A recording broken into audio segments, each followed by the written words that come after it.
ಕಾರ್ಯಕ್ರಮಕ್ಕೆ ಸ್ವಾಗತ. ನಾನು ಶುಭಶ್ರೀ ಜೈನ್. ಇಂದು ದೇಶದೆಲ್ಲೆಡೆ ಮಹಾಶಿವರಾತ್ರಿಯ ಭಕ್ತಿ ಸಂಭ್ರಮ. ಇನ್ನು ಶಿವರಾತ್ರಿ ಹಬ್ಬದ ಹಿನ್ನೆಲೆ ಏನು? ಶಿವರಾತ್ರಿ ಹಬ್ಬದ ಆಚರಣೆ ಹೇಗೆ? ಶಿವರಾತ್ರಿ ಜಾಗರಣೆಯ ಮಹತ್ವವೇನು? ಶಿವರಾತ್ರಿ ಉಪವಾಸದ ನಿಯಮಗಳೇನು? ಶಿವರಾತ್ರಿ ಶಿವಪೂಜೆಯ ಫಲಗಳೇನು? ಇದೇ ಈ ಹೊತ್ತಿನ ವಿಶೇಷ. ಮಹಾಶಿವರಾತ್ರಿ ಮಹತ್ವ. ಇಂದು ದೇಶದೆಲ್ಲೆಡೆ ಓಂ ನಮಃ ಶಿವಾಯ ಮಂತ್ರಘೋಷ. ಎಲ್ಲ ಶಿವಮಂದಿರಗಳಲ್ಲೂ ವಿಶೇಷ ಪೂಜೆ. ಭಕ್ತಿಗೆ, ಶಿವಸ್ಮರಣೆಗೆ, ಧ್ಯಾನಕ್ಕೆ, ಜಾಗರಣೆಗೆ, ಉಪವಾಸಕ್ಕೆ ಪ್ರಾಧಾನ್ಯತೆಯನ್ನ ಪಡೆದುಕೊಂಡಿರುವ ಮಹಾಶಿವರಾತ್ರಿ ಹಬ್ಬದಲ್ಲಿ ಪಾಲಿಸಬೇಕಾದ ನಿಯಮಗಳೇನು? ಉಪವಾಸದ ನಿಯಮಗಳು ಏನು? ಏನನ್ನ ತಿನ್ನಬಹುದು, ಏನನ್ನ ತಿನ್ನಬಾರದು? ಸಂಪೂರ್ಣ ಫಲಪ್ರಾಪ್ತಿಗೆ ಇಂದು ಏನ್ ಮಾಡಬೇಕು ಎಂಬ ಸಂಗತಿಗಳ ಬಗ್ಗೆ ಸಮಗ್ರವಾಗಿ ತಿಳಿಸಿಕೊಡೋಕೆ ನಮ್ಮ ಜೊತೆ ಇದ್ದಾರೆ ವಾಸ್ತುಶಾಸ್ತ್ರ, ಜ್ಯೋತಿಷ್ಯ ಶಾಸ್ತ್ರ, ಧರ್ಮಶಾಸ್ತ್ರ ಪಂಡಿತರಾದ ಡಾಕ್ಟರ್ ದೈವಜ್ಞ KN ಸೋಮಾಯಾಜಿಯವರು. ಗುರುಗಳೇ, ಕಾರ್ಯಕ್ರಮಕ್ಕೆ ಸ್ವಾಗತ. ನಮಸ್ತೆ. ಗುರುಗಳೇ, ಮೊದಲನೆಯದಾಗಿ ಮಹಾಶಿವರಾತ್ರಿ ಆಚರಣೆಯನ್ನ ಯಾಕಾಗಿ ಮಾಡಬೇಕು? ಇದರ ಹಿನ್ನೆಲೆ ಏನು? ಶ್ರೀ ಗುರುಭ್ಯೋ ನಮಃ. ಭಾರತೀ ಕರುಣಾಪಾತ್ರಂ ಭಾರತೀ ಪದಭೂಷಣಂ ಭಾರತೀ ಪದಮಾರೂಢಂ ಭಾರತೀ ತೀರ್ಥಮಾಶ್ರಯೇ. ಹರಿ ಓಂ. ಕರ್ನಾಟಕದ, ಕನ್ನಡದ ಎಲ್ಲ ಸಮಸ್ತ ಜನತೆಗೂ ಕೂಡ ಮಹಾಶಿವರಾತ್ರಿ ಹಬ್ಬದ ಶುಭಾಶಯಗಳು, ಶುಭಕಾಮನೆಗಳು. ಈ ಒಂದು ಶುಭ ಸಂದರ್ಭ ತಮ್ಮೆಲ್ಲರ ಜೀವನವೂ ಕೂಡ ಅತ್ಯಂತ ಮಂಗಳಮಯವಾಗಿ, ತೃಪ್ತಿಕರವಾಗಿ, ಆರೋಗ್ಯಪೂರ್ಣವಾಗಿರಲಿ ಅಂಥೇಳಿ ಭಗವಂತ, ಜಗದ್ರಕ್ಷಕ, ಜಗನ್ನಿಯಾಮಕನಾದಂತಹ ಈಶ್ವರನಲ್ಲಿ ನಮ್ರವಾಗಿ ತಮ್ಮ ಪರವಾಗಿ ಪ್ರಾರ್ಥಿಸ್ತೀನಿ. ಓಂ ಶಂಭವೇ ನಮಃ. ನಮಸ್ತೆ ಅಸ್ತು ಭಗವನ್ ವಿಶ್ವೇಶ್ವರಾಯ ಮಹಾದೇವಾಯ ತ್ರ್ಯಂಬಕಾಯ ತ್ರಿಪುರಾಂತಕಾಯ ತ್ರಿಕಾಗ್ನಿಕಾಲಾಯ ಕಾಲಾಗ್ನಿರುದ್ರಾಯ ಶ್ರೀನೀಲಕಂಠಾಯ ಮೃತ್ಯುಂಜಯಾಯ ಸರ್ವೇಶ್ವರಾಯ ಸದಾಶಿವಾಯ ಶಂಕರಾಯ ಶ್ರೀಮನ್ಮಹಾದೇವಾಯ ನಮಃ. ಹರಿ ಓಂ. ತಮಗೂ ಕೂಡ ಶಿವರಾತ್ರಿ ಹಬ್ಬದ ಶುಭಾಶಯಗಳು, ಶುಭಕಾಮನೆಗಳು. ಇನ್ನು ಶಿವರಾತ್ರಿ ಎಂದಾಗ ಆ ಒಂದು ಹೆಸರು ಕೇಳಿದಾಗಲೇ ಮೈ ರೋಮಾಂಚನವಾಗ್ತಕ್ಕಂತಹ ಒಂದು ಅದ್ಭುತವಾದಂತಹ ಶಬ್ದ ಇದು ಶಿವರಾತ್ರಿ. ಭಾರತದಾದ್ಯಂತ ಆಸೇತು ಹಿಮಾಚಲ ಪರ್ಯಂತ, ಅದರ ಹೊರತಾಗಿ ವಿಶ್ವದ ನಾನಾ ಭಾಗಗಳಲ್ಲಿ ಅತ್ಯಂತ ಶ್ರದ್ಧಾಭಕ್ತಿಯಿಂದ, ಅತ್ಯಂತ ಏಕಾಗ್ರಚಿತ್ತದಿಂದ ಆ ಜಗದೀಶ್ವರನ, ಜಗನ್ನಿಯಾಮಕನ, ಮಹದೇಶ್ವರನ, ಭೋಳೆನಾಥನ ಆರಾಧನೆ ಮಾಡ್ತಕ್ಕಂಥದ್ದು ನಾವು ಕಾಣಬಹುದು. ಇದಕ್ಕೆ ಯಾವತ್ತಿಂದ ಶುರುವಾಯಿತು ಅನ್ನೋದಕ್ಕೆ ಆದ್ಯಂತರಹಿತ, ಇದಕ್ಕೆ ಯಾವತ್ತೂ ಶುರು ಮತ್ತು ಯಾವತ್ತು ಕೊನೆ ಅಂತಕ್ಕಂಥದ್ದಿಲ್ಲ. ಅದು ಈಶ್ವರಲಿಂಗದ ಒಂದು ವೈಶಿಷ್ಟ್ಯತೆ. ಅದೇ ರೀತಿಯಲ್ಲಿ ಶಿವರಾತ್ರಿಗೂ ಕೂಡ ಅದಕ್ಕೆ ಆದಿ ಮತ್ತು ಅಂತ್ಯ ಅಂತಕ್ಕಂಥದ್ದು ಇರತಕ್ಕಂಥದ್ದಲ್ಲ. ಅದು ನಿರಂತರವಾಗಿ ಶತಶತಮಾನಗಳಿಂದ, ಯುಗಗಳಿಂದ ನಡ್ಕೊಂಡು ಬರ್ತಾ ಇರ್ತಕ್ಕಂತಹ ಒಂದು ಅದ್ಭುತವಾದಂತಹ ಆ ಜಗದೀಶ್ವರನ ಸಾನ್ನಿಧ್ಯಕ್ಕೆ ಹತ್ತಿರವಾಗ್ತಕ್ಕಂತಹ, ಸಮೀಪವಾಗ್ತಕ್ಕಂತಹ ಪ್ರಯತ್ನದ ಫಲವಾಗಿ ಆಚರಣೆಯಲ್ಲಿರ್ತಕ್ಕಂಥದ್ದು ಈ ಮಹಾಶಿವರಾತ್ರಿ. ಇದರ ವೈಶಿಷ್ಟ್ಯವೋ ಅದ್ಭುತವಾದಂಥದ್ದು. ಈ ಹಬ್ಬ ಹೇಳೋ ಹಾಗೇನೆ ಶಿವರಾತ್ರಿ ಅಂತ, ಇದು ರಾತ್ರಿ ಆಚರಣೆ ಮಾಡ್ತಕ್ಕಂತಹ ಕೆಲವೇ ಹಬ್ಬಗಳಲ್ಲಿ ಒಂದು. ಆದರೆ ರಾತ್ರಿ ಹಬ್ಬ ಅಂತಂದಾಗ ಕೆಲವು ಹಬ್ಬಗಳು, ನಮ್ಮ ಬಹುತೇಕ ಭಾರತೀಯ ಹಬ್ಬಗಳು ಬೆಳಗ್ಗೆ ಹೊತ್ತು, ಹಗಲು ಹೊತ್ತಿನಲ್ಲಿ ಆಚರಣೆ ಮಾಡುವಂಥದ್ದಾದರೆ ಕೆಲವು ಮಾತ್ರ. ಅದರಲ್ಲಿ ಉದಾಹರಣೆಗೆ ಕೃಷ್ಣ ಜನ್ಮಾಷ್ಟಮಿ ರಾತ್ರಿ ಹೊತ್ತು ಆಚರಣೆ ಮಾಡ್ತಕ್ಕಂಥದ್ದು, ನವರಾತ್ರಿ ರಾತ್ರಿ ಹೊತ್ತು ಆಚರಣೆ ಮಾಡ್ತಕ್ಕಂಥ ಪದ್ಧತಿ ಉಂಟು, ಶಿವರಾತ್ರಿ ರಾತ್ರಿ ಹೊತ್ತು ಆಚರಣೆ ಮಾಡ್ತಕ್ಕಂಥದ್ದು. ಇನ್ನು ಉಳಿದಂಥ ಬಹುತೇಕ ಹಬ್ಬಗಳನ್ನು ನಾವು ಬೆಳಗಿನ ಹೊತ್ತು ಆಚರಣೆ ಮಾಡ್ತೀವಿ. ದೀಪಾವಳಿ 2 ಹೊತ್ತು ಮಾಡ್ತೀವಿ, ಬೆಳಗ್ಗೆನೂ ಮಾಡ್ತೀವಿ, ರಾತ್ರಿನೂ ಮಾಡ್ತೀವಿ. ರಾತ್ರಿ ಪಟಾಕಿ ಸುಡಿಸೋದು, ಲಕ್ಷ್ಮೀ ಪೂಜೆ ಆದರೆ ಬೆಳಗಿನ ಹೊತ್ತು ಹಬ್ಬದ ಸಂಭ್ರಮವನ್ನು ಆಚರಣೆ ಮಾಡ್ತಕ್ಕಂಥದ್ದು ನೋಡ್ಬೋದು. ಆದರೆ ಈ ಶಿವರಾತ್ರಿ ಅಂತಕ್ಕಂಥದ್ದು ರಾತ್ರಿ ಆಚರಣೆಗೆ ಬಹಳ ಮಹತ್ವ ಇರ್ತಕ್ಕಂಥದ್ದು. ಆಯಾ ಯಾಮಗಳಲ್ಲಿ ಮಾಡ್ತಕ್ಕಂಥ ಪೂಜೆ, ಆ ಪೂಜೆಯಲ್ಲಿ ಇರತಕ್ಕಂಥ ಒಂದೊಂದು ವೈಶಿಷ್ಟ್ಯತೆಯು ಅದ್ಭುತವಾದಂಥದ್ದು. ಇದು ವ್ರತವೂ ಹಬ್ಬವೂ ಹೌದು. ಇದು ಉಪವಾಸಕ್ಕೆ ಮಹತ್ವ. ಉಪವಾಸದ ನಂತರ ಇಲ್ಲಿರ್ತಕ್ಕಂಥ ಮಹತ್ವ ಏನಪ್ಪ ಅಂತಂದರೆ ಅಭಿಷೇಕ. ಆ ಜಗದ್ರಕ್ಷಕನಿಗೆ, ಜಗದೀಶ್ವರನಿಗೆ ನಿರಂತರವಾಗಿ ಜಲದಿಂದ, ಶುದ್ಧ ಗಂಗಾ ಜಲದಿಂದ ಅಥವಾ ಹಾಲಿನಿಂದ ಮತ್ತು ಫಲಪಂಚಾಮೃತದಿಂದ ನಿರಂತರವಾಗಿ ರುದ್ರ ಅಂತಕ್ಕಂತಹ ಒಂದು ಮಹಾಮಂತ್ರ, ಯಜುರ್ವೇದದಲ್ಲಿ ಬರ್ತಕ್ಕಂತಹ ಒಂದು ಅದ್ಭುತವಾದಂತಹ ಮಂತ್ರ. ಆ ಮಂತ್ರದಿಂದ ಅದು ನಿರಂತರವಾಗಿ ಸದ್ಯೋ ಜಾತಂ ಪ್ರಪದ್ಯಾಮಿ ಸದ್ಯೋ ಜಾತಾಯ ವೈ ನಮೋ ನಮಃ ಭವೇ ಭವೇನಾತಿ ಭವೇ ಭವಸ್ವಮಾಂ ಭವೋದ್ಭವಾಯ ನಮಃ ವಾಮದೇವಾಯ ನಮೋ ಜ್ಯೇಷ್ಠಾಯ ನಮಃ ಶ್ರೇಷ್ಠಾಯ ನಮೋ ರುದ್ರಾಯ ನಮಃ ಕಾಲಾಯ ನಮಃ ಕಲಿವಿಕರಣಾಯ ನಮೋ ಬಲವಿಕರಣಾಯ ನಮೋ ಬಲಾಯ ನಮೋ ಬಲಪ್ರಮಥನಾಯ ನಮಃ ಸರ್ವಭೂತದಮನಾಯ ನಮೋ ಮನೋನ್ಮನಾಯ ನಮಃ ಇತ್ಯಾದಿ ಮಂತ್ರಗಳಿಂದ ನಿರಂತರವಾಗಿ ಅಭಿಷೇಕವನ್ನು, ಜಲದ ಅಭಿಷೇಕ. ಐಶ್ವರ್ಯನಿಗೆ ಅಭಿಷೇಕ ಪ್ರಿಯ, ನಿರಂತರವಾಗಿ ಅನ್ಇಂಟರ್ಪ್ರೆಡ್ಲಿ ಅಭಿಷೇಕ, ಆ ಲಿಂಗದ ಮೇಲೆ ನೀರು ಹಾಕ್ತಾ ಇರಬೇಕಂತೆ. ಅದು ಈಶ್ವರನಿಗೆ ಬಹಳ ಪ್ರಿಯವಾದಂಥದ್ದು, ತೃಪ್ತಿ ಕೊಡುವಂಥದ್ದು ಅಂತಕ್ಕಂಥದ್ದು. ಹಾಗಾಗಿ ಶಿವರಾತ್ರಿ ಹಬ್ಬದ ಆಚರಣೆ ಪ್ರಾಂತೀಯವಾಗಿ ಒಂದಿಷ್ಟು ಬದಲಾವಣೆ ಆದರೂ ಕೂಡ ಏಕಪ್ರಕಾರವಾಗಿ ಎಲ್ಲ ಕಡೆಯಲ್ಲೂ ಅಭಿಷೇಕದಿಂದಲೇ ಅದರ ಆಚರಣೆ ಪ್ರಾರಂಭ, ಅಭಿಷೇಕದಿಂದಲೇ ಆ ಆಚರಣೆ ಮುಕ್ತಾಯ ಕೂಡ. ಇದು ವೈಶಿಷ್ಟ್ಯತೆ ಇಲ್ಲಿದು. ಪುರಾಣಗಳಲ್ಲಿ ಏನಾದರೂ ಉಲ್ಲೇಖ ಇದೆಯಾ? ಪುರಾಣಗಳಲ್ಲಿ, ವೇದಗಳಲ್ಲಿ ಕೂಡ ಈ ಶಿವರಾತ್ರಿ, ಶಿವನ ಆರಾಧನೆ, ಶಿವನ ವೈಶಿಷ್ಟ್ಯತೆ, ಶಿವನಿಗೆ ಬೇಕಾದಂತಹ ಒಂದು ವಿವಿಧ ರೀತಿಯ ಉಪಚಾರಗಳನ್ನು ಪುರಾಣ, ವೇದ ಇದರಲ್ಲೆಲ್ಲರೂ ಕಾಣಬಹುದು. ಅದನ್ನೇ ರುದ್ರ ಅಂತಕ್ಕಂಥ ಒಂದು ಮಹಾಮಂತ್ರ ಇದೆಯಲ್ಲ, ಶಂಭವೇ ನಮಃ, ಓಂ ನಮೋ ಭಗವತೆ ರುದ್ರಾಯ, ನಮಸ್ತೆ ರುದ್ರಮನ್ಯಭವತೋ ತೈಷವೇ ನಮಃ, ನಮಸ್ತೆ ಅಸ್ತು ಧನ್ವನೆ ಬಾಹುಭ್ಯಾಮುತತೆ ನಮಃ ಅಂತಕ್ಕಂಥ ಮಂತ್ರದಲ್ಲಿ ಶಿವನ ವರ್ಣನೆಗಳನ್ನು, ಶಿವನ ಒಂದು ವ್ಯಕ್ತಿತ್ವವನ್ನು, ಶಿವನ ಒಂದು ಆರಾಧನೆ ಕುರಿತು ಹೇಳಿರ್ತಕ್ಕಂಥದ್ದು ಕೂಡ ಕಾಣಬಹುದು ನಾವು. ಹಾಗಾಗಿ ಈ ಶಿವರಾತ್ರಿ ಆಚರಣೆಗೆ ಈ ಮಂತ್ರಕ್ಕೆ ಬಹಳ ಮಹತ್ವ ಇರತಕ್ಕಂಥದ್ದು. ಪುರಾಣಗಳಲ್ಲಿ ಕೂಡ ಇದಕ್ಕೆ ಮಹತ್ವ ಉಂಟು, ವೇದಗಳಲ್ಲೂ ಕೂಡ ಇದಕ್ಕೆ ಮಹತ್ವ ಉಂಟು. ಪದ್ಧತಿ, ಪರಂಪರೆ, ಸಂಪ್ರದಾಯ, ಶಾಸ್ತ್ರ ಇದಿಷ್ಟರಲ್ಲೂ ಸ್ಥಾನವನ್ನು ಪಡ್ಕೊಂಡಿರ್ತಕ್ಕಂತಹ ಕೆಲವೇ ಹಬ್ಬಗಳಲ್ಲಿ ಶಿವರಾತ್ರಿಯೂ ಕೂಡ ಒಂದಮ್ಮ. ಈ ದಿನ ಶಿವಪೂಜೆಗೆ ಯಾವ ಸಮಯ ಸೂಕ್ತ ಗುರುಜಿ? ಸಮಯ ಅಂತಂದರೆ ಶಿವರಾತ್ರಿ ವಿಧಿಪೂರ್ವಕವಾಗಿ ಆಚರಣೆ ಮಾಡ್ತಕ್ಕಂಥವರು ಸೂರ್ಯಾಸ್ತದ ನಂತರ ಚಂದ್ರೋದಯ ಬರಬೇಕು, ಚಂದ್ರೋದಯ ಆಗಬೇಕು. ಆ ಚಂದ್ರೋದಯದಲ್ಲಿ ಮಾಘ ಮಾಸದ ಕೃಷ್ಣ ಪಕ್ಷದ ಚತುರ್ದಶಿಯಿಂದ ಕೂಡಿರ್ತಕ್ಕಂತಹ ಒಂದು ಚಂದ್ರೋದಯ ಏನಿರುತ್ತೆ, ಅಲ್ಲಿ ಇರತಕ್ಕಂಥ ಚತುರ್ದಶಿ ಭಾಳ ಮುಖ್ಯವಾದಂಥದ್ದು. ಚತುರ್ದಶಿ ಮಾಘ ಮಾಸದ ಕೃಷ್ಣ ಪಕ್ಷದ ಚತುರ್ದಶಿ ಆಗಿರಬೇಕದು. ಆ 4 ಜಾಮಗಳನ್ನು ಕೂಡ ಪೂರ್ಣ ರಾತ್ರಿ ಶಿವನ ಆರಾಧನೆಗೆ ಬಹಳ ವಿಶಿಷ್ಟವಾದಂಥದ್ದು. ಆದರೆ ಬಹುತೇಕ ಪದ್ಧತಿಗಳಲ್ಲಿ ಏನಾಗಿದೆ, ಈ ದಿವಸ ಬೆಳಗ್ಗೆ ಸೂರ್ಯೋದಯದ ನಂತರದಲ್ಲೇ ಶಿವರಾತ್ರಿ ಆಚರಣೆ ಒಂದು ಹಬ್ಬದ ಸಡಗರ ಪ್ರಾರಂಭವಾಗುತ್ತೆ. ಜನ ಗುಂಪು ಗುಂಪಾಗಿ ಎಲ್ಲ ಶಿವಾಲಯಗಳನ್ನು ಹೋಗಿ ಭೇಟಿ ಮಾಡ್ತಕ್ಕಂಥದ್ದು, ಅಲ್ಲಿ ಹೋಗಿ ದರ್ಶನವನ್ನು ಪಡೆದು ಅಲ್ಲಿ ತಮ್ಮ ಭಕ್ತಿ ಭಾವವನ್ನು ಪ್ರದರ್ಶಿಸಿ ಅಲ್ಲಿ ಹಣ್ಣು ಹಂಪಲು ಹೂವು ಇತ್ಯಾದಿಗಳನ್ನು ಕೊಟ್ಟು ಆ ಭಗವಂತನ ದರ್ಶನ ಮಾಡಿ ಮತ್ತೊಂದು ದೇವಸ್ಥಾನಕ್ಕೆ ಹೋಗೋದು, ಇಂಥ ಒಂದು ಅಭ್ಯಾಸಗಳು ಅಲ್ಲಿ ಬೆಳಗ್ಗೆಯಿಂದಲೇ ಅಭಿಷೇಕ ಇತ್ಯಾದಿಗಳು ಮಾಡ್ತಾರೆ. ಆದರೆ ವಿಧಿಪೂರ್ವಕವಾಗಿ ಶಾಸ್ತ್ರಬದ್ಧವಾಗಿ ಮಾಡಬೇಕು ಅಂತಂದರೆ ಸೂರ್ಯಾಸ್ತ ಆಗಿದ್ದು ಚಂದ್ರೋದಯ ಆಗಿರಬೇಕು. ಚಂದ್ರೋದಯ ಆದಾಗ ಕೃಷ್ಣ ಪಕ್ಷದ ಚತುರ್ದಶಿಯೂ ಕೂಡ ಇರಬೇಕು ಮಾಘ ಮಾಸದ, ಆಗಲೇ ಅದು ಶಿವರಾತ್ರಿ ಅಂತಕ್ಕಂಥದ್ದು. ಅದು ಹಿಂದೂ ಅಲ್ಲ ಮುಂದೂ ಅಲ್ಲ ಅಂತ. ಈಗ ನೋಡಿ, ಇವತ್ತಿನ ತಿಥಿ ಏನಿದೆ, ಈಗ ತ್ರಯೋದಶಿ ಇದೆ.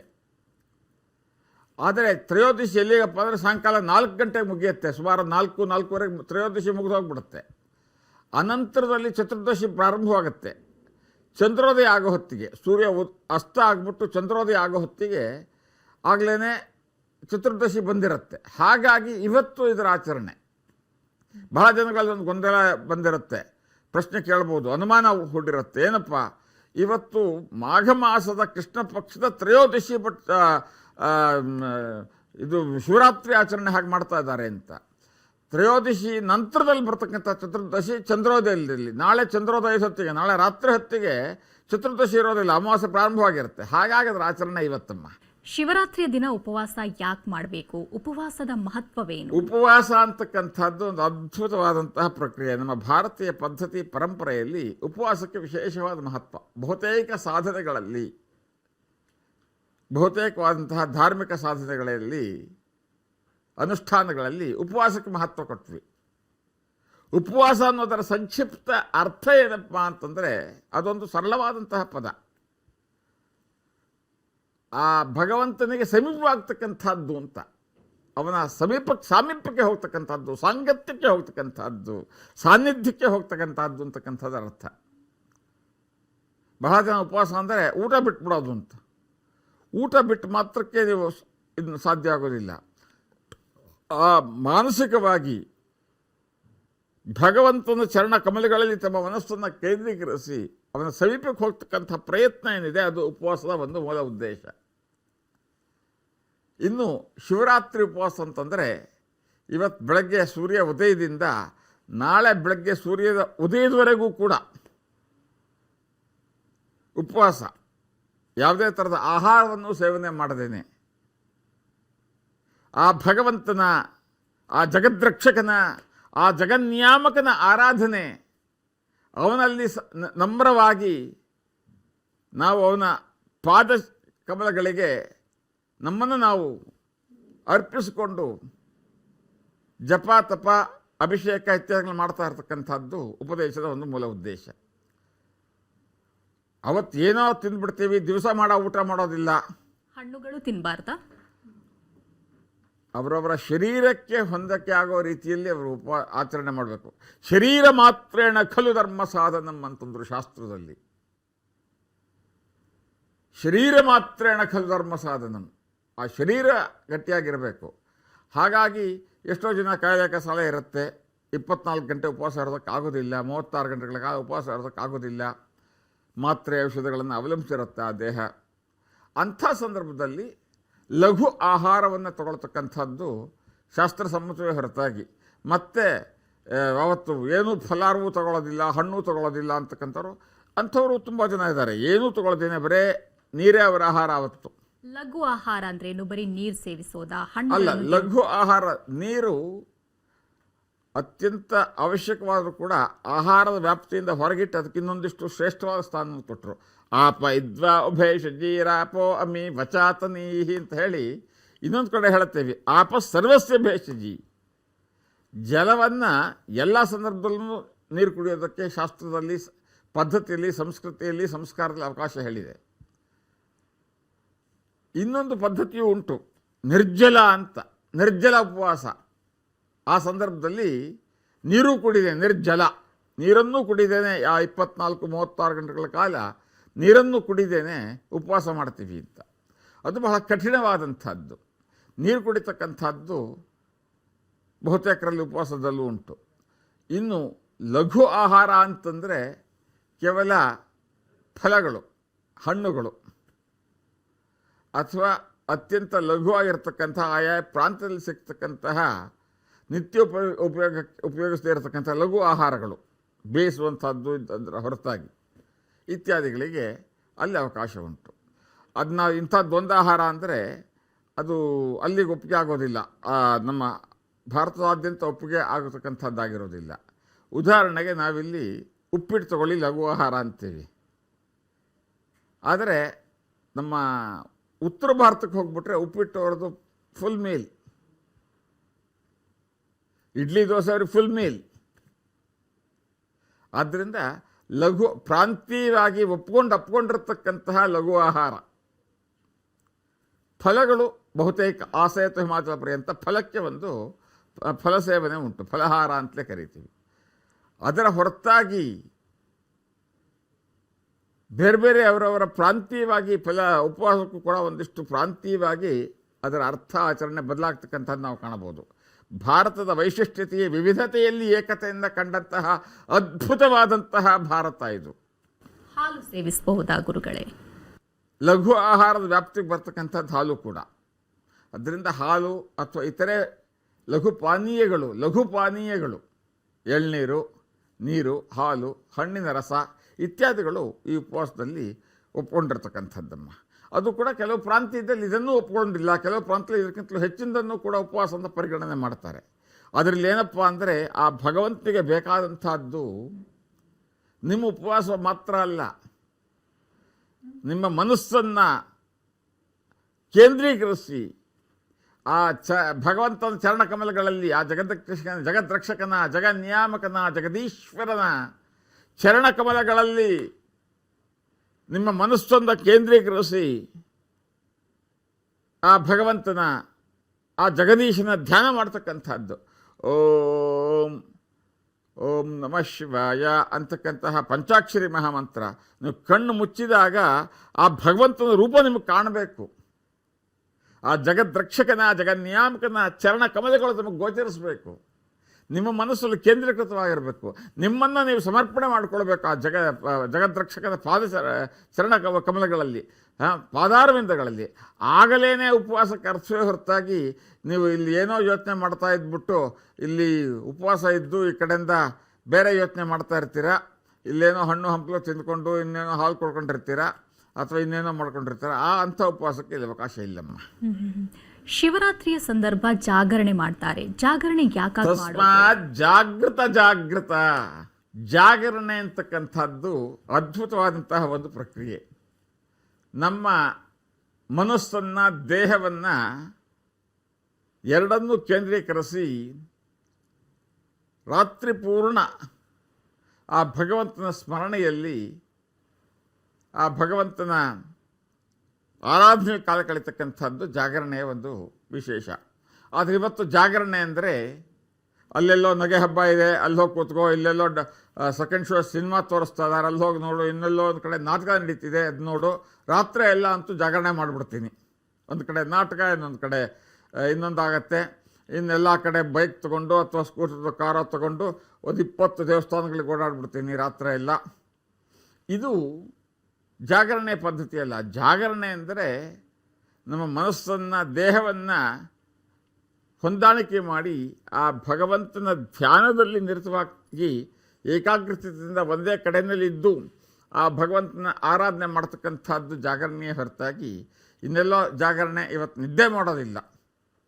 ಅಂದರೆ ಸಿನಿಮಾಗೆ ಹೋಗ್ಬಿಡ್ತೀನಿ, ನಗೆ ಹಬ್ಬಕ್ಕೆ ಹೋಗ್ತೀನಿ, ಇನ್ನೆಲ್ಲೋ ಟಿ ವಿ ಹಾಕ್ಕೊಂಡು ಕೂತ್ಕೋತೀನಿ.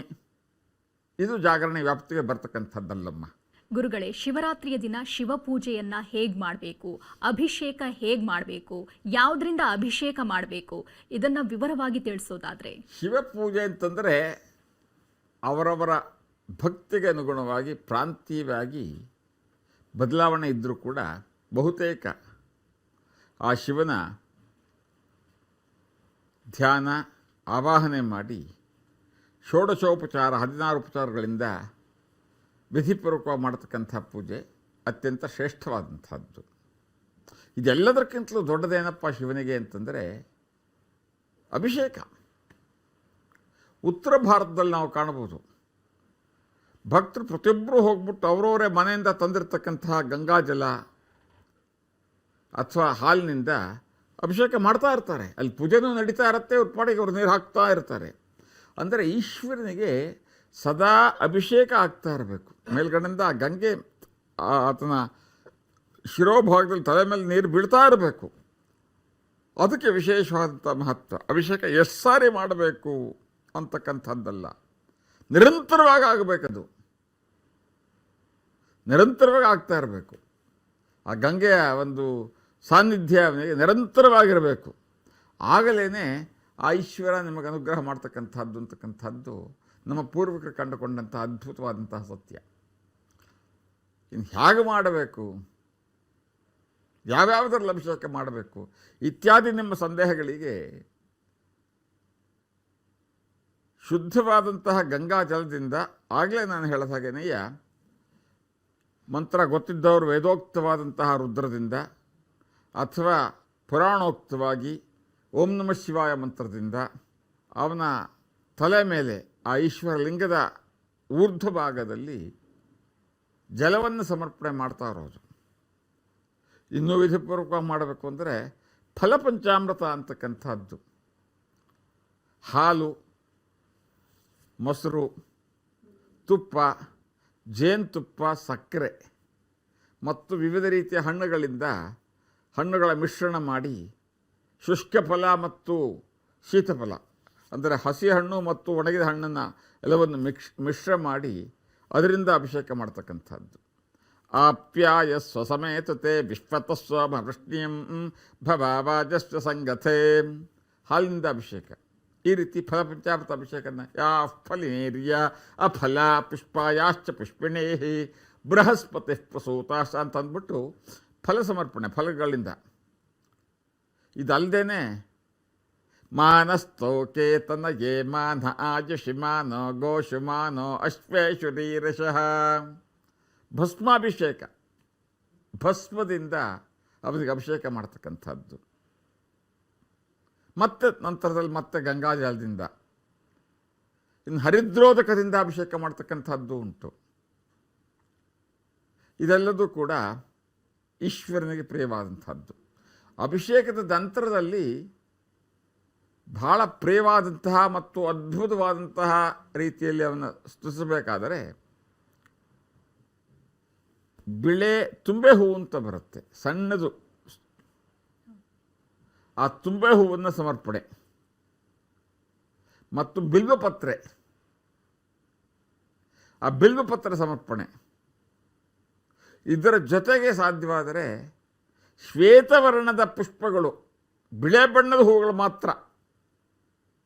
ಈಶ್ವರನಿಗೆ ಕೆಂಪು ಬಣ್ಣ ನಿಷಿದ್ಧ. ಈ ರೀತಿ ಕೆಂಪು ಬಣ್ಣ ಏನಿರುತ್ತೆ ಇದು ಈಶ್ವರನಿಗೆ ನಿಷಿದ್ಧವಾದಂಥದ್ದು. ಏನಿದ್ರೂ ಆ ಬಿಳೆ ಬಣ್ಣದ ಹೂಗಳು ಇದಿಷ್ಟನ್ನು ಸಮರ್ಪಣೆ ಮಾಡ್ತಕ್ಕಂಥದ್ದು. ಇದರ ನಂತರದಲ್ಲಿ ಭಸ್ಮಾರ್ಚನೆ, ಆಗಲೇ ಹೇಳಿದಾಗ ಮಾನಸ್ತೋಕೇತನೆಯ ಅಂತಕ್ಕಂಥದ್ದು, ಅದರಿಂದ ಆ ಭಸ್ಮದಿಂದ ಅರ್ಚನೆ, ಕುಂಕುಮಾರ್ಚನೆ ದೇವಿಗೆ ಹೇಗೆ ಮಾಡ್ತೀವಿ ಅದೇ ರೀತಿ ಭಸ್ಮದಿಂದ ಈಶ್ವರನಿಗೆ ಅರ್ಚನೆ ಮಾಡ್ತಕ್ಕಂಥದ್ದು, ವಿಭೂತಿಯಿಂದ ಅಥವಾ ಬಿಲ್ವಪತ್ರೆಯಿಂದ ಅರ್ಚನೆ ಮಾಡ್ತಕ್ಕಂಥದ್ದು, ಅಥವಾ ಬಿಳೆ ಹೂಗಳಿಂದ ತುಂಬೆ ಹೂಗಳಿಂದ ಅಭಿಷೇಕ ಮಾಡ್ತಕ್ಕಂಥದ್ದು. ಇದಿಷ್ಟು ಕೂಡ ಬಹಳ ಶ್ರೇಷ್ಠವಾದಂಥದ್ದು. ಇದರ ನಂತರದಲ್ಲಿ ಮಾಡ್ತಕ್ಕಂಥದ್ದು ನೈವೇದ್ಯ. ಧೂಪದೀಪದ ನಂತರದಲ್ಲಿ ಧೂಪದೀಪಗಳನ್ನು ಮಾಡ್ತಕ್ಕಂಥದ್ದು ಪಾರ್ಟ್ ಆಫ್ ಇಟ್. ನೈವೇದ್ಯಕ್ಕೇನು ಉಪಯೋಗಿಸ್ಬೇಕು ಇಲ್ಲಿ ಈಶ್ವರನಿಗೆ? ನಮಗೆ ಉಪವಾಸವಾದರೂ ಕೂಡ ಈಶ್ವರನಿಗೆ ನಾವು ಉಪವಾಸ ಹಾಕೋ ಹಾಗಿಲ್ಲ, ಅಲ್ಲಿ ನೈವೇದ್ಯ ಮಾಡಲೇಬೇಕು. ಏನು ನೈವೇದ್ಯ? ಪ್ರಾಂತೀಯವಾಗಿ ಒಂದಿಷ್ಟು ಬದಲಾವಣೆ ಇದ್ದರೂ ಕೂಡ ಮಾಶಭಕ್ಷ ಅಂತ ಕರೀತಾರೆ. ಅಂದರೆ ಉದ್ದಿನ ವಡೆ ಈಶ್ವರನಿಗೆ ಬಹಳ ಪ್ರಿಯವಾದಂಥದ್ದು, ವಡೆ ನೈವೇದ್ಯ. ಮತ್ತು ದಧ್ಯೋದನ, ಮೊಸರನ್ನದ ನೈವೇದ್ಯ ಈಶ್ವರನಿಗೆ. ಇನ್ನು ಹಣ್ಣು ಕಾಯಿ ಇತ್ಯಾದಿಗಳನ್ನು ನಮ್ಮ ದಕ್ಷಿಣ ಭಾರತದ ಪದ್ಧತಿಯಲ್ಲೋ ಅಥವಾ ಉತ್ತರ ಭಾರತದಲ್ಲಿ ಕೊಡ್ತಕ್ಕಂಥ ಸಿಹಿ ತಿಂಡಿಗಳನ್ನು ನೈವೇದ್ಯ ಮಾಡ್ತಕ್ಕಂಥದ್ದುಂಟು. ಆ ಒಂದು ಭಾವನೆ, ನಿಮ್ಮ ಭಾವನೆ ಎಷ್ಟು ಆತನಿಗೆ ಸಮೀಪವಾಗಿರುತ್ತೆ ಅಷ್ಟು ನಿಮಗೆ ಅನುಗ್ರಹ ಪ್ರಾಪ್ತಿಯಾಗುತ್ತೆ ಅಂತಕ್ಕಂಥದ್ದು ಹಿರಿಯರು ಕಂಡುಕೊಂಡಂತಹ ಒಂದು ಅದ್ಭುತವಾದ ಸತ್ಯವಮ್ಮ. ಶಿವಪೂಜಾ ಫಲಗಳ ಬಗ್ಗೆ ಹೇಳೋದಾದ್ರೆ, ಫಲ ಅಂದಾಗ ಇವನಿಗೆ ಭೋಳೆನಾಥ ಅಂತ ಕರಿತೀವಿ. ಬೇರೆ ಎಲ್ಲ ದೇವತೆಗಳಿಗೆ, ಎಲ್ಲ ದೇವರ ಎಲ್ಲ ರೂಪಗಳಿಗಿಂತಲೂ ಹೆಚ್ಚಿನ ಒಂದು ಕ್ಷಿಪ್ರಸಿದ್ಧಿ, ತತ್ಕ್ಷಣದಲ್ಲಿ ವರ ಕೊಡ್ತಕ್ಕಂಥದ್ದು ಈಶ್ವರನ ಒಂದು ವೈಶಿಷ್ಟ್ಯ. ಹಾಗಾಗಿ ನಮ್ಮ ಪುರಾಣಗಳಲ್ಲಿ ಗಮನಿಸಿದರೆ ರಾವಣನ ಸಹಿತವಾಗಿ ನೂರಾರು ರಾಕ್ಷಸರಿಗೂ ಈಶ್ವರನ ಕುರಿತು ತಪಸ್ಸು ಮಾಡಿ ವರ ತಗೊಂಡು ಆಮೇಲೆ ಅವನ ಹತ್ರನೇ ಯುದ್ಧಕ್ಕೆ ಹೋದಂಥದ್ದು ನಾವು ಕಾಣ್ಬೋದು. ಭಸ್ಮಾಸುರ, ಮೋಹಿನಿ ಭಸ್ಮಾಸುರನ ಒಂದು ಪುರಾಣದಲ್ಲಿ ಇರ್ತಕ್ಕಂಥ ಒಂದು ವೃತ್ತಾಂತವನ್ನು ಗಮನಿಸಿದರೆ ಕಾಣಿಸುತ್ತೆ. ಅದೇ ರೀತಿಯಲ್ಲೇ ಹತ್ತಾರು ಸಂದರ್ಭಗಳಲ್ಲಿ ಬೇರೆ ಬೇರೆ ರೀತಿಯ ಬೇರೆ ಬೇರೆಯ ಒಂದು ರಾಕ್ಷಸ ಗಣ ಏನಿತ್ತು, ಈಶ್ವರನ ಆರಾಧನೆ ಮಾಡಿ ಅನುಗ್ರಹ ತಗೊಂಡು ವರ ತಗೊಂಡು ಲೋಕಕಂಟಕರಾದಂತಹದ್ದು ಕೂಡ ನಾವು ಹಿಂದೆ ಕಂಡಿದ್ದೀವಿ. ಈ ಫಲ ಏನು ಅಂದರೆ, ನೀವು ಆ ದೊಡ್ಡ ವಿಶಾಲವಾದ ಸಮುದ್ರಕ್ಕೆ ಹೋಗ್ತೀರ ಅಥವಾ ಗಂಗಾ ನದಿಗೆ ಹೋಗ್ತೀರ ನೀರು ತಗೊಂಡು ಬರೋದಕ್ಕೆ ಅಂತ. ನೀವೇನು ಪಾತ್ರೆ ತಗೊಂಡು ಹೋಗಿರ್ತೀರ ಅಷ್ಟು ಮಾತ್ರ ನಿಮ್ಮ ಕೈಲಿ ನೀರು ತರೋಕ್ಕಾಗೋದು, ಅದಕ್ಕಿಂತ ಜಾಸ್ತಿ ತರೋಕ್ಕಾಗೋದಿಲ್ಲ.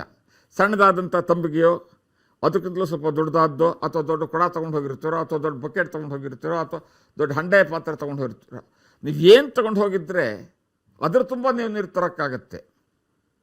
ನೀವು ಅಷ್ಟು ನೀರು ತೊಗೊಂಡ್ರೆ ಮಾತ್ರ ಅಲ್ಲೇನು ಖಾಲಿ ಆಗೋದಿಲ್ಲ, ಅಲ್ಲಿ ಅಷ್ಟೇ ನೀರೇ ಇರುತ್ತೆ, ಅಲ್ಲಿ ಖಾಲಿ ಆಗೋದಿಲ್ಲ. ನಿಮ್ಮ ಹಂಡೆ ತುಂಬಿರುತ್ತೆ, ನಿಮ್ಮ ಪಾತ್ರೆ ತುಂಬಿರುತ್ತೆ. ಹಾಗೆ ಫಲ ಏನು ಅಂತಂದರೆ, ನೀವೇನು ಅಲ್ಲಿ ನಿರೀಕ್ಷಣೆ ಮಾಡ್ತಾ ಇದ್ದೀರಾ, ಅಪೇಕ್ಷೆ ಏನುಂಟು, ಆ ಫಲ ನಿಮಗೆ ಪ್ರಾಪ್ತಿಯಾಗತ್ತೆ.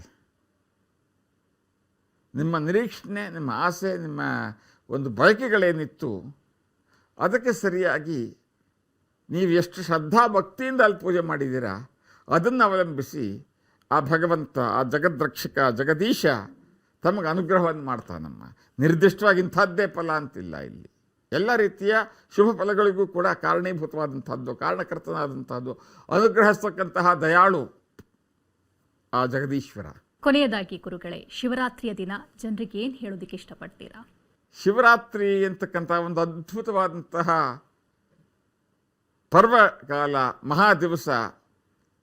ಇವತ್ತಿನ ಜಾಗರಣೆ ಹೆಸರಿನಲ್ಲಿ ಸುಮ್ಮನೆ ಸುತ್ತಾಡಿ ಸಿನಿಮಾ ನಾಟಕಾದಿಗಳಲ್ಲೇ ಕಾಲ ಕಳೆದು ಈ ಅದ್ಭುತ ಸಮಯವನ್ನು ಹಾಳು ಮಾಡದೇನೆ ಆ ಭಗವಂತನ, ಜಗದ್ರಕ್ಷಕನ, ಜಗದೀಶ್ವರನ ಆರಾಧನೆಗೆ, ಅವನ ದರ್ಶನ, ಅವನ ಸಾನ್ನಿಧ್ಯ, ಸಾಮೀಪ್ಯದಲ್ಲಿ ಕಾಲ ಕಳೀರಿ. ನಿಮ್ಮ ಬಹುತೇಕ ಬಯಕೆಗಳು ಈಡೇರೋದ್ರಲ್ಲಿ ಸಂಶಯ ಇಲ್ಲ. ಆ ಭಗವಂತನಿಗೆ ಬೇಕಾದಂಥದ್ದು ನಿಮ್ಮ ಕರಳಿನ ಕರಿಯೇ ಹೊರತಾಗಿ ಕರಳಿನ ಕರಿಯಲ್ಲ. ಎಷ್ಟು ಮನಃಪೂರ್ವಕವಾಗಿ, ಮನಃಪೂರ್ತಿಯಾಗಿ ಆ ಭಗವಂತನ ಚರಣಕಮಲಗಳಲ್ಲಿ ತಾವು ಶರಣಾಗತರಾಗ್ತೀರಾ, ಅದರ ಮೇಲೆ ನಿಮ್ಮ ಶ್ರೇಯಸ್ಸು ಅವಲಂಬಿಸಿರ್ತಕ್ಕಂಥದ್ದು. ಈ ಅದ್ಭುತ ಅವಕಾಶವನ್ನು ಪೂರ್ಣವಾಗಿ ಉಪಯೋಗಿಸ್ಕೊಳ್ಳಿ ಅಂತಕ್ಕಂಥದ್ದು ಎಲ್ಲ ಕನ್ನಡಿಗರಲ್ಲಿ ನನ್ನ ನಮ್ರವಾದಂತಹ ಬೇಡಿಕೆ. ಸಮಸ್ತ ಸನ್ಮಂಗಳಾನಿ ಭವಂತು. ಹರಿ ಓಂ. ಗುರುಗಳೇ, ಧನ್ಯವಾದ. ಶಿವರಾತ್ರಿ ಪೂಜೆಯ ಮಹತ್ವ, ಫಲಗಳು, ಅದೇ ರೀತಿ ಉಪವಾಸದ ಬಗ್ಗೆ ಸಮಗ್ರವಾಗಿ ತಿಳಿಸಿಕೊಟ್ಟಿದ್ದಕ್ಕಾಗಿ ಧನ್ಯವಾದ. ಹರಿ ಓಂ. ಇದೇ ಈ ಹೊತ್ತಿನ ವಿಶೇಷ. ನಿರಂತರ ಸುದ್ದಿಗಾಗಿ ನೋಡ್ತಾ ಇರಿ TV9. ಓಂ ಶಿವೋಹಂ, ಓಂ ಶಿವೋಹಂ, ರುದ್ರನಾಮಂ ಭಜೇಹಂ.